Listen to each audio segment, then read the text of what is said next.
स्वामी समर्थ. मी राधिका खूप खूप स्वागत करते तुमचं आपल्या आजच्या नवीन व्हिडिओमध्ये.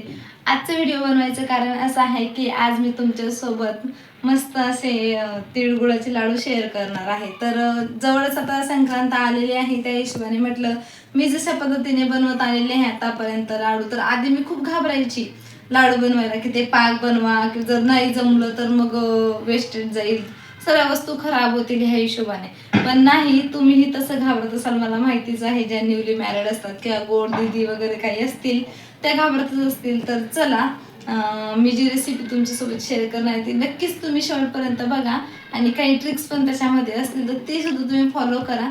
तुम्हाला ही इथून पुढे तुमचे लाडू तुटणार नाही किंवा पाक खराब होण्याची काळजी नाही. आणि पाक आपल्याला बनवायचंच नाही तर बिना पाकातच हे लाडू बनवायचे आहे, हा मेन एक पॉईंट आहे. तर चला, उशीर न करता आपण रेसिपीला सुरुवात करूया.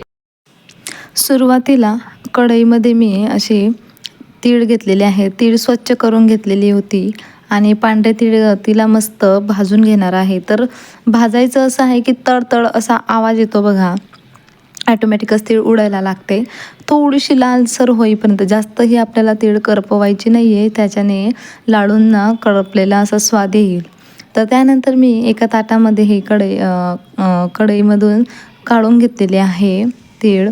त्याच्यानंतर बघा, एक जाड साईजचं माझ्याकडे पातेलं होतं, त्याच्यात मी साजूक तूप घातलेलं आहे.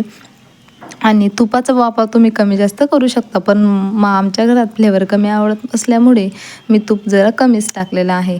त्यानंतर इथे मी फोडून घेतलेला गूळ टाकलेला आहे. किसूनही तुम्ही घेऊ शकता, जास्त प्रमाणात असल्यावर मी फोडूनच घेतलेला होता. तर गूळ आणि तिळीचं प्रमाण जे आहे ते सेम घ्यायचं आहे. 1 वाटी गूळ तेवढंच 1 वाटी तीळसुद्धा घेतलेले आहे. जर तुम्हाला जास्तच प्रमाणात गोड आवडत असेल तर जास्तही घेऊ शकता, तसं काही प्रमाण चुकत नाही.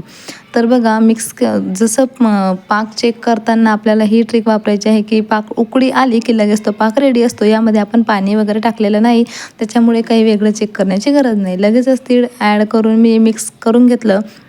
आणि हाताला गरम असतानाच ते करावे लागतात, त्यासाठी तूप लावून हे लाडू वळायचे आहेत. तर हाताला फोड येऊ शकतो, याची काळजी पूर्ण घ्या, कारण की गरम गरम असतानाच हे मिश्रण आपल्याला वळवून घ्यायचं असतं. आणि जर थंड झालंच तर तुम्ही पुन्हा एकदा मंद आचेवर ते पातेलं जे सारण उरलेलं असेल ते पुन्हा गरम करून पुन्हा एकदा लाडू वळवून घ्यायचे आहे. तर बघा, खूप सोपी सिंपल पद्धतीने मी लाडू तयार करून घेतलेले आहेत.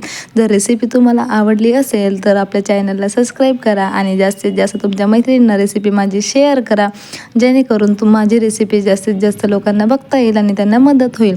आणि असेच नवीन नवीन व्हिडिओ बघण्यासाठी डेली ब्लॉगिंगसुद्धा मी करत असते ह्या चॅनलवर. तर माझे व्हिडिओज बघा आणि लाईक व्हिडिओला नक्की करा.